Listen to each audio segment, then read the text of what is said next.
ಆತ್ಮೀಯರೇ, ನಾವು ಹಿಂದಿನ ಒಂದು ತರಗತಿಯಲ್ಲಿ CBT ಕಾಗ್ನಿಟಿವ್ ಬಿಹೇವಿಯರಲ್ ಥೆರಪಿ ಬೆಕ್ ಅವರು ಡೆವಲಪ್ ಮಾಡಿರ್ತಕ್ಕಂಥ CBTಯನ್ನು ನಾವು ನೋಡಿದ್ದೀವಿ. ಅದರ ಕೆಲವೊಂದು ಗುಣಲಕ್ಷಣಗಳು ಹಾಗೆ ಅದರ ಒಂದು ಬೇಸಿಕ್ ಕಾನ್ಸೆಪ್ಟ್ ಮತ್ತು ಫಿಲಾಸಫಿಯನ್ನು ನಾವೇನು ಮಾಡಿದ್ದೀವಿ ಅಂತಂದಾಗ ಹಿಂದಿನ ಒಂದು ತರಗತಿಯಲ್ಲಿ ನೋಡಿದ್ದೀವಿ.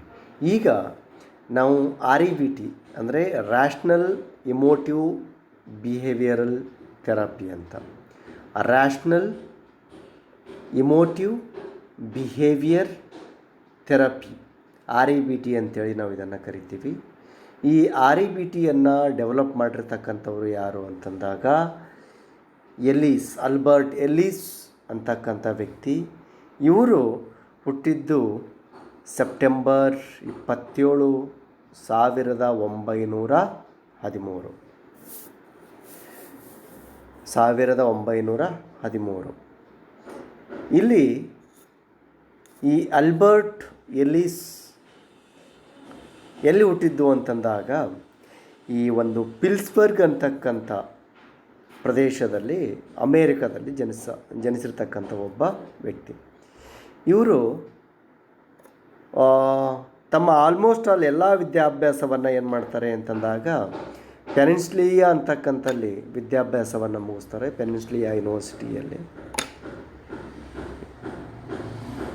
ಇವರು ಒಬ್ಬ ಸೈಕೋಥೆರಪಿಸ್ಟ್ ಮತ್ತು ಸೈಕಾಲಜಿಸ್ಟ್, ಮನೋವಿಜ್ಞಾನಿ ಮತ್ತು ಮನೋಚಿಕಿತ್ಸಕ. ಹಾಗೆ ಕೊಲಂಬಿಯಾ ಯೂನಿವರ್ಸಿಟಿಯಲ್ಲಿ ಏನು ಮಾಡ್ತಾರೆ ಅಂತಂದಾಗ ಇವರ ವೃತ್ತಿ ಒಂದು ಜೀವನವನ್ನು ಪ್ರಾರಂಭಿಸ್ತಾರೆ. ಇವರು ಮತ್ತು ಬೆಕ್, ನಾವು ಹಿಂದೆ ಓದಿದ್ದೇವಲ್ಲ CBT, ಕೂಡಿ ಭಾಳಷ್ಟು ಸಂಶೋಧನೆಗಳನ್ನು ಮಾಡಿರ್ತಕ್ಕಂಥವರು, ಇಡೀ ಜಗತ್ತನ್ನೇ ಮೆಚ್ಚತಕ್ಕಂಥ ಕಾರ್ಯವನ್ನು ಮಾಡಿರ್ತಕ್ಕಂಥವ್ರು ಯಾರು ಅಂತಂದರೆ ಈ ಎಲ್ಲಿಸ್. ಅದಕ್ಕೆ ಇವರನ್ನು ಬೆಕ್ ಆ್ಯಂಡ್ ಎಲ್ಲಿಸ್ ಅಂತಕ್ಕಂಥ ಒಂದು ಕಾನ್ಸೆಪ್ಟಲ್ಲೇ ನಾವೇನು ಮಾಡ್ತೀವಿ, ಭಾಳಷ್ಟು ಇವರನ್ನು ರಿಕಗ್ನೈಸ್ ಮಾಡ್ತೀವಿ, ಇವರನ್ನು ಗುರುತಿಸ್ತೀವಿ. ಇವರ ಎಲ್ಲ ಕಾರ್ಯಗಳನ್ನು ಎಲ್ಲಿಸ್ ಆ್ಯಂಡ್ ಬೆಕ್ ಆ್ಯಂಡ್ ಎಲ್ಲಿಸ್ ಅಂತಕ್ಕಂಥ ರೀತಿಯಲ್ಲಿ ಏನಾಗುತ್ತೆ ಹೋಗುತ್ತೆ. ಇಲ್ಲಿ ನಾವು ಇವತ್ತೇನು ಮಾಡೋಣ ಅಂತಂದಾಗ ಇವರ ಒಂದು ರ್ಯಾಷ್ನಲ್ ಆಗಿರ್ತಕ್ಕಂಥ ಇಮೋಟಿವ್ ಬಿಹೇವಿಯರ್ ಚಿಕಿತ್ಸೆ ಯಾವ ರೀತಿಯಾಗಿರುತ್ತೆ ಅನ್ನೋದನ್ನು ನೋಡೋಣ. ಇದು ಒಂದು ರೀತಿಯಾದಂಥ ಕಾಗ್ನಿಟಿವ್ ಒಂದು ಥೆರಪಿನೇ ಅಂತ ನಾವು ಹೇಳ್ಬೋದು. It is A type of cognitive therapy, but it is not A purely cognitive therapy. It is A type of cognitive therapy. It's almost all focuses on resolving the emotional and behavioural problems. ಇದು ಭಾಳ ಪ್ರಮುಖವಾಗಿ ಏನನ್ನು focus ಮಾಡುತ್ತೆ ಅಂತಂದಾಗ ನಮ್ಮ ಸಮಸ್ಯೆಗಳನ್ನು solve ಮಾಡ್ತಕ್ಕಂಥದ್ದು. ಯಾವ ರೀತಿಯಾದಂಥ ಸಮಸ್ಯೆಗಳು? ಇಮೋಷ್ನಲ್ ಸಮಸ್ಯೆಗಳು ಮತ್ತು ವರ್ತನ ಸಮಸ್ಯೆಗಳು. ಈ ಸಮಸ್ಯೆಗಳನ್ನು ರಿಸಾಲ್ವ್ ಮಾಡೋಕ್ಕೆ ಭಾಳಷ್ಟು ಉಪಯೋಗಕಾರಿಯಾದಂಥದ್ದು. ಇದರ ಪ್ರಮುಖವಾಗಿರ್ತಕ್ಕಂಥ ಒಂದು ಗೋಲ್ ಏನು ಅಂತಂದಾಗ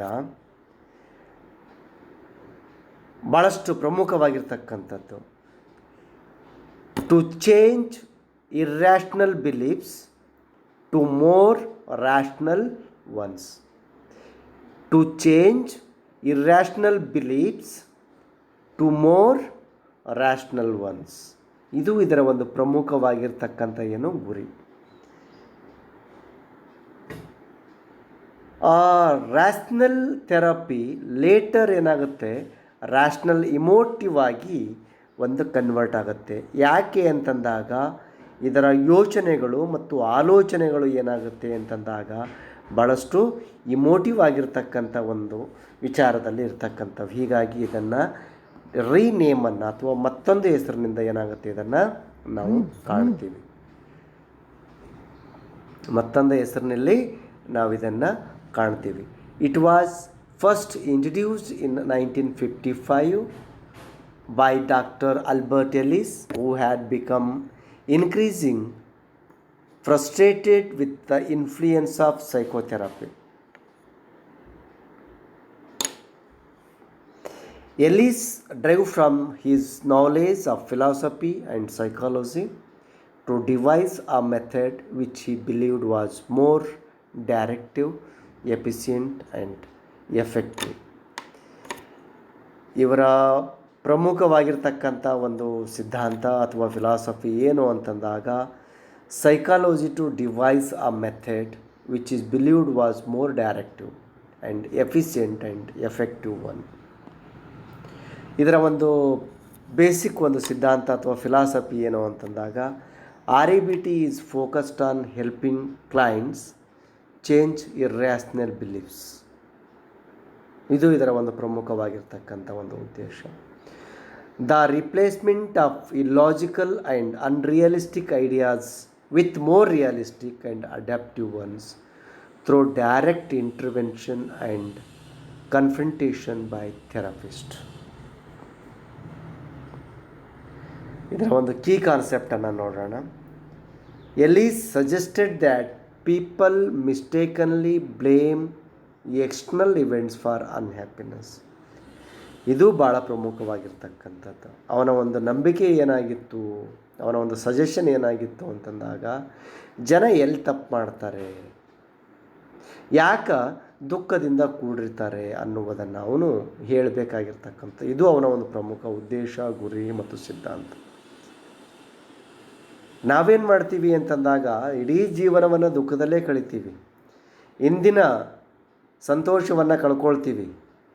ನಾಳೆ ಸಂತೋಷ ಬರ್ಬೋದು ಅಂತ ಅನ್ನೋಗೋಸ್ಕರ, ನಾಳೆಗೋಸ್ಕರ ಇವತ್ತಿನ ಎಲ್ಲ ಸುಖಗಳನ್ನು ಏನು ಮಾಡ್ತೀವಿ, ನಾವು ಅಡವಿಡ್ತೀವಿ. ಇದು ನಮ್ಮ ಜೀವನದ ಭಾಳ ದೊಡ್ಡ ಒಂದು ತಪ್ಪು. ಹೀಗಾಗಿ ಇದರ ಬಗ್ಗೆ ಭಾಳಷ್ಟು ಕಾನ್ಸಂಟ್ರೇಟ್ ಮಾಡ್ತಾರೆ. He argued however that it is our interpretation of these events that truly lies at the heart of our psychological distress. ಅದಕ್ಕೆ ಅವನೇನು ಮಾಡ್ತಾನೆ, ಈ ರೀತಿಯಾದಂಥ ಒಂದು ಅನ್ಹ್ಯಾಪಿನೆಸ್ಸನ್ನು ಹೋಗಲಾಡ್ಸೋಕ್ಕೆ ಇವನು ಒಂದು ಮಾಡೆಲನ್ನು ಕೊಡ್ತಾನೆ. ಯಾವುದು ಅಂತಂದಾಗ ಅದನ್ನು ABC ಮಾಡೆಲ್ ಅಂತೇಳಿ ಭಾಳ ಪ್ರಸಿದ್ಧಿಯಾಗಿರ್ತಕ್ಕಂಥದ್ದು. ಅಂದರೆ ಏನು? Activating events, something happens in the environment around you. ನಮ್ಮ ಸುತ್ತಮುತ್ತಲೂ ಕೆಲವೊಂದು ಘಟನೆಗಳನ್ನು ನಡೀತಾ ಇರ್ತಾವಲ್ಲ, ಅಂಥ ಘಟನೆಗಳನ್ನು ಏನು ಮಾಡಬೇಕು ಅಂತಂದಾಗ, ಆ ರೀತಿಯಾದಂಥ ಘಟನೆಗಳನ್ನು, ಅಂಥ ಇವೆಂಟ್ಸ್ಗಳನ್ನು ಆ್ಯಕ್ಟಿವೇಟ್ ಮಾಡಬೇಕು. B ಅಂದರೆ ಬಿಲೀಫ್ಸ್, ನಂಬಿಕೆ. ಏನು? You hold a belief about the event or situation. ಅದರ ಬಗ್ಗೆ ನಂಬಿಕೆ ಇರಬೇಕು. ಯಾವುದೇ ಇವೆಂಟ್ಸ್ಗಳನ್ನು ಆಗಲಿ ಅಥವಾ ಯಾವುದೇ ಒಂದು ಸಿಚುವೇಶನ್ ನಿಮ್ಮಲ್ಲಿ ಏನಾಗ್ತಾ ಇರುತ್ತಲ್ಲ ಎನ್ವೈರನ್ಮೆಂಟಲ್ಲಿ, ಅದನ್ನು ನಂಬಬೇಕು. ಕಾನ್ಸಿಕ್ವೆನ್ಸಸ್ ಅಂದರೆ ಪ್ರಮುಖ ಕಾರಣಗಳು. You have an emotional response to your belief ಅಲ್ವಾ? You have an emotional response to your belief. ನಿಮ್ಮ ನಂಬಿಕೆ ಏನಿದೆಯಲ್ಲ ಅದನ್ನು ನೀವು ಇಮೋಷ್ನಲಿ ರೆಸ್ಪಾನ್ಸಸ್ ಮುಖಾಂತರ ಅದನ್ನು ತೋರಿಸ್ಬೇಕು.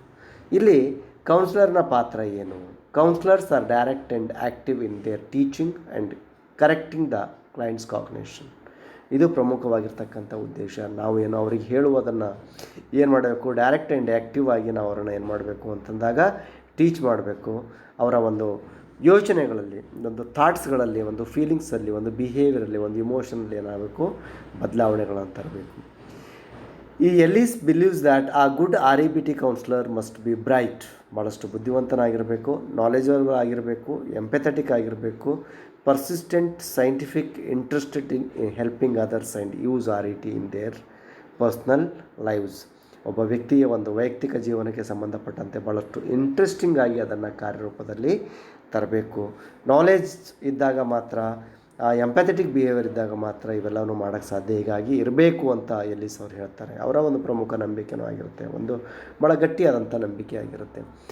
ಇದರ ಒಂದು ಗುರಿಗಳೇನು ಅಂತ ನಾವು ನೋಡ್ತಾ ಹೋದಾಗ, ಚಿಕಿತ್ಸೆಯದು the primary goal is to help people live rational and productive lifes. ಜೀವನ ಭಾಳಷ್ಟು ಸುಂದರವಾಗಿರಬೇಕು, ಜನರದು ಭಾಳ ಸ್ವಚ್ಛಂದವಾಗಿ ಯೋಚನೆಯನ್ನು ಮಾಡಬೇಕು, ರ್ಯಾಷನಲ್ ಥಾಟ್ಸ್, ಐಡಿಯಾಲಜಿ ಅವ್ರ ಹತ್ರ ಇರಬೇಕು. ಆ ರೀತಿಯಾಗಿ ನೀವೇನು ಮಾಡಿ ಅಂತಂದಾಗ ಜನರನ್ನು ಸಹಾಯ ಮಾಡಿ. ಈ RABT helps people see that it is their thoughts and beliefs about events that creates difficulties. ಇದು ಎಲ್ಲರಿಗೂ ಗೊತ್ತಿರ್ತಕ್ಕಂಥ ನನ್ನ ಯೋಚನೆಗಳೇನಿದೆಯಲ್ಲ ಇದನ್ನೇ ತೊಂದರೆ ಕೊಡ್ತಕ್ಕಂಥದ್ದು. When I am thinking positive, that is okay. When I am thinking negative about the society, I face the difficulties, not the events or situations.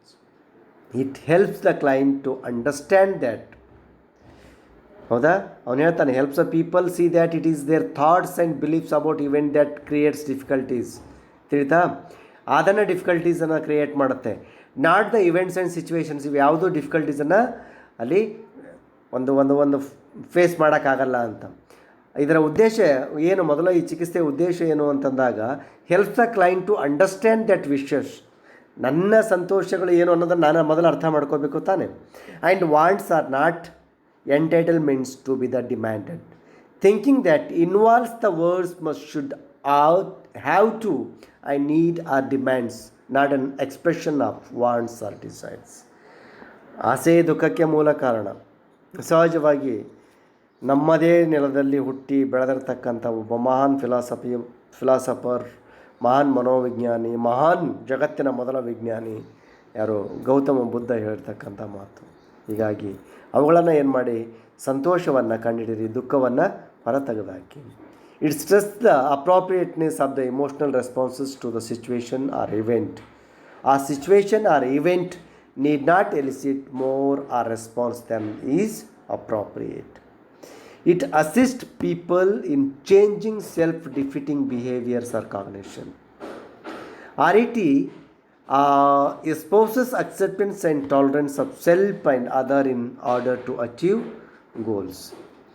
ಇಲ್ಲಿ ಕೆಲವೊಂದು ಸ್ಟೆಪ್ಸ್ ಯಾವುದಿದು ಕೊಟ್ಟಿದ್ದಾನೆ ಅಂತ ನೋಡೋಣ. RET ಇದು the basic steps in REBT are identifying the underlying irrational thoughts pattern and beliefs. ಮೊದಲು ನಾವು ಅರ್ಥ ಮಾಡ್ಕೋಬೇಕಾಗಿರೋದು ಇರ್ರ್ಯಾಷನಲ್ ಬಿಲೀಫ್ಸ್ಗಳು ಯಾವುದ್ಯಾವುದಿದೆ, ಇರ್ರ್ಯಾಷನಲ್ ಥಾಟ್ಸ್ ಯಾವುದ್ಯಾವುದಿದೆ, ಇರ್ರ್ಯಾಷನಲ್ ಇಮೋಷನ್ಸ್ ಯಾವುದ್ಯಾವುದಿದೆ ಅಂತ ಅನ್ನೋದನ್ನು. The very first step in the process is to identify the irrational thoughts, feelings and beliefs that lead to psychological distress. ನೋಡಿ ಸ್ವಾಮಿ, ಸಿಂಪಲ್ಲಾಗಿ ಇರಬೇಕಾದಾಗ ನೀವು ಬೇರೆಯವರಿಗೆ ಒಳ್ಳೆಯದು ಮಾಡೋಕ್ಕಾಗ್ತಿತ್ತೋ ಮಾಡಿ, ಆದರೆ ಕೆಟ್ಟದ ಮಾತ್ರ ಯೋಚನೆ ಮಾಡೋಕ್ಕೆ ಹೋಗಬೇಡಿ. ಈ ಕೆಟ್ಟ ಆಲೋಚನೆಗಳು, ಕೆಟ್ಟ ಯೋಚನೆಗಳು ಏನಿರುತ್ತೋ ಅದು ನಿಮಗೆ ಗೊತ್ತಿಲ್ಲದ ಹಾಗೆ ನಿಮಗೆ ಮಾನಸಿಕ ತೊಂದರೆಯನ್ನು ಕೊಡ್ತಾ ಇರುತ್ತೆ. ಮಾನಸಿಕ ರೋಗಕ್ಕೆ ಏನಾಗುತ್ತೆ, ತುತ್ತು ಮಾಡುತ್ತೆ. ಹೀಗಾಗಿ you better understand about yourself. When you think about positive to others, you think the positive, otherwise don't think the negative about the others. ಬೇರೆಯವ್ರ ಬಗ್ಗೆ ನೀವು ಯಾವುದೇ ರೀತಿಯಾಗಿ ಕೆಟ್ಟ ಯೋಚನೆಯನ್ನು ಮಾಡೋಕ್ಕೆ ಹೋಗಬೇಡಿ. ಕೆಟ್ಟದ್ದು ಮಾಡೋದಂತ ಭಾಳ ದೂರ ಉಳಿತು. ಕೆಟ್ಟ ಯೋಚನೆ ಮಾಡೋಕ್ಕೆ ಹೋಗಬೇಡಿ. ಮಾಡಿದಾಗ ನೀವೇ ಮಾತ್ರ ಮಣ್ಣಲ್ಲಿ ಹೋಗೋದು, ಅವರು ಅಲ್ಲ ಅಂತ. In many cases the irrational beliefs are reflected as absolute as in must, I must, I should, I can't. According to Ellis, some of the most common irrational beliefs includes such as feelings excessively upset or other people's mistakes or misconduct. This is the things. ಅದಕ್ಕೆ ನಾನು ನಿಮ್ಮನ್ನು ಹೇಳೋದು, ಬೇರೆಯವರ ಬಗ್ಗೆ ಕೆಟ್ಟ ಆಲೋಚನೆ ಮಾಡೋದು ಭಾಳ ದೂರ ಉಳಿತು. ಅದರ ಬಗ್ಗೆ ನೀವು ಸ್ವಲ್ಪವೂ ನಿಮ್ಮ ಮೈಂಡಲ್ಲಿ ಇರದೆ ಹಾಗೆ ಏನು ಮಾಡಿ ಅಂತಂದಾಗ ನಿಮ್ಮ ಮೈಂಡನ್ನು ಭಾಳಷ್ಟು ಸ್ವಚ್ಛಂದವಾಗಿ ಇಡಿ. ಯಾವಾಗ ನಾವು ಬೇರೆಯವ್ರ ಬಗ್ಗೆ ಕೆಟ್ಟ ಆಲೋಚನೆಗಳನ್ನು ಮಾಡ್ತಾ ಹೋಗ್ತೀವಿ, ನಮಗೆ ಗೊತ್ತಿಲ್ಲದ ಹಾಗೆ ನಮ್ಮ ಇಡೀ ಶರೀರ ಹಾಳಾಗ್ತಾ ಹೋಗುತ್ತೆ. And automatically we will enter in devils house, we will enter in the darkness. ಇಡೀ ಜೀವನವನ್ನೇ ಕೊಳೆತು ಹೋಗುತ್ತೆ. ಹೀಗಾಗಿ ಡೋಂಟ್ ಥಿಂಕ್ ದ ನೆಗೆಟಿವ್. ಅದಕ್ಕೆ ಅವ್ರು ಹೇಳ್ತಾರೆ, the feelings excessively upset over the people's mistake or misconduct, believing that you must be 100% competent and successful in everything to be valued and worthwhile. ಅದಕ್ಕಾಗಿ ಆದಷ್ಟು ವಿದ್ಯಾರ್ಥಿ ಮಿತ್ರರೇ, ನಿಮ್ಮ ಜೀವನದಲ್ಲಿ ಏನಾದರೂ ಸಾಧನೆ ಮಾಡಬೇಕು ಅನ್ನೋದು ನಿಮಗೆ ಇತ್ತು ಅಂತಂದಾಗ ನೀವು ಆದಷ್ಟು ಪಾಸಿಟಿವ್ ಆಟಿಟ್ಯೂಡ್ಸ್ಗಳನ್ನು ಡೆವಲಪ್ ಮಾಡಿ, ಆದಷ್ಟು ಪಾಸಿಟಿವ್ ಫೀಲಿಂಗ್ಸ್ಗಳನ್ನು ಇಡಿ, ಆದಷ್ಟು ನೆಗೆಟಿವ್ ಒಂದು ಥಾಟ್ಸ್ಗಳನ್ನು ಏನು ಮಾಡಿ ನಿಮ್ಮ ವರ್ತನೆಯಿಂದ ರಿಮೂವ್ ಮಾಡಿ. You must be remove the negative thoughts in your mind. ಯಾವುದೇ ಆಲೋಚನೆಗಳು ಇರಬಾರ್ದು. We believing that you will be happier if you avoid life's difficulties or challenges. The feeling that you have no control over your own happiness, that your contentment and joy are dependent upon external forces. By holding such unyielding beliefs, it becomes almost impossible to respond to situations in a psychologically healthy way. Possessing such rigid expectations of ourselves and others only leads to disappointment, recrimination, regret, and anxiety. The overall ಇನ್ನು ಒಂದು ವಿಚಾರದಲ್ಲಿ ಒಂದೇ ಮಾತಲ್ಲಿ ನಾನು ನಿಮ್ಮನ್ನು ಹೇಳಬೇಕು ಅಂತಂದಾಗ, when you want to develop a positive thoughts in your mind, you are one of the happiest person in the world. You are the most enjoyable person in the world. ಒಂದು ವೇಳೆ ಸಂತೋಷ ಅಂತಕ್ಕಂಥ ಬರಬೇಕು ಅಂತಂದಾಗ ನೀವು ನೆಗೆಟಿವ್ ಥಾಟ್ಸನ್ನು ರಿಮೂವ್ ಮಾಡಿ. ಒಂದು ವೇಳೆ ನಿಮ್ಮ ಹತ್ರ ನೆಗೆಟಿವ್ ಥಾಟ್ಸ್ ಇತ್ತು ಅಂತಂದಾಗ ಜಗತ್ತಿನಲ್ಲಿ ನಿಮ್ಮಂಥ ಅತ್ಯಂತ ದುಃಖಿ, ಅತ್ಯಂತ ಕೆಟ್ಟ ವ್ಯಕ್ತಿ ಯಾರೂ ಇಲ್ಲ ಅಂತ ನೀವು ನಿಮ್ಮನ್ನು ನೀವೇ ಭಾವಿಸ್ಕೊಳ್ಳಿ. ಅದಕ್ಕೆ the Ellis recommended that you must be include the positive attitudes in your behaviour ಅಂತ ಹೇಳ್ತಾರೆ. ಅದಕ್ಕಾಗಿ ಆದಷ್ಟು ಪಾಸಿಟಿವ್ ಅಟಿಟ್ಯೂಡ್ಸನ್ನು ಡೆವಲಪ್ ಮಾಡ್ಕೊಳ್ಳಿ ಸ್ನೇಹಿತರೆ. ಇದರ ಒಂದು ಅನ್ವಯ ಯಾವ ರೀತಿಯಾಗಿ ಆಗುತ್ತೆ ಅಂತಂದಾಗ, REBT can be effective in the treatment of a range psychological disorder including anxiety disorders, phobias and sinus, so and so. ಭಾಳಷ್ಟು ಏರಿಯಾದಲ್ಲಿ ಏನಾಗುತ್ತೆ, we can apply this REBT. ಹೀಗೆ REBT ಅಂತಕ್ಕಂಥದ್ದು ಏನು ಅಂತಂದಾಗ ನಮ್ಮ ವರ್ತನೆಯನ್ನು ಏನು ಮಾಡುತ್ತೆ ಅಂತಂದಾಗ ರ್ಯಾಷ್ನಲಿ ಹೋಗುವಂತೆ ಮಾಡುತ್ತೆ. ರ್ಯಾಷ್ನಲ್ ಥಾಟ್ಸ್, ಫೀಲಿಂಗ್ಸ್, ಐಡಿಯಾಲಜಿಯನ್ನು ಡೆವಲಪ್ ಮಾಡುತ್ತೆ. ಹೀಗಾಗಿ ನಾವು ಹ್ಯಾಪಿಯಾಗಿರ್ಬೋದು. ಆದಷ್ಟು ಏನು ಮಾಡ್ಕೋಬೋದು ಅಂತಂದಾಗ ನಮ್ಮ ಲೈಫನ್ನು ಭಾಳ ಸಂತೋಷವಾಗಿ ತೆಗೆದುಕೊಂಡು ಹೋಗ್ಬೋದು. ಈ ರೀತಿಯಾದಂಥ ಬಿಹೇವಿಯರ್ಸ್ಗಳನ್ನು, ನೆಗೆಟಿವ್ ಅಟಿಟ್ಯೂಡ್ಸ್ಗಳನ್ನು ನಾವು ಐಡೆಂಟಿಫೈ ಮಾಡಿ ಪಾಸಿಟಿವ್ ಅಟಿಟ್ಯೂಡ್ಸನ್ನು ಏನು ಮಾಡ್ತೀವಿ ಅಂತಂದಾಗ ಡೆವಲಪ್ ಮಾಡಿ ಒಬ್ಬ ವ್ಯಕ್ತಿಯನ್ನು ಸಂತೋಷವಾಗಿರುವಂತೆ, ಅವನ ಮಾನಸಿಕ ಆರೋಗ್ಯವನ್ನು ಕಾಪಾಡಿಕೊಳ್ಳುವಂತೆ ಏನು ಮಾಡ್ತಾರೆ ಅಂತಂದಾಗ REBT ಥೆರಪಿಸ್ಟ್ ಮಾಡ್ತಾರೆ ಅಂತ ಹೇಳ್ತಾ ಇಲ್ಲಿಗೆ ಇವತ್ತಿನ ಈ ಒಂದು ತರಗತಿಯನ್ನು ಮುಗಿಸೋಣ. ನಮಸ್ಕಾರ.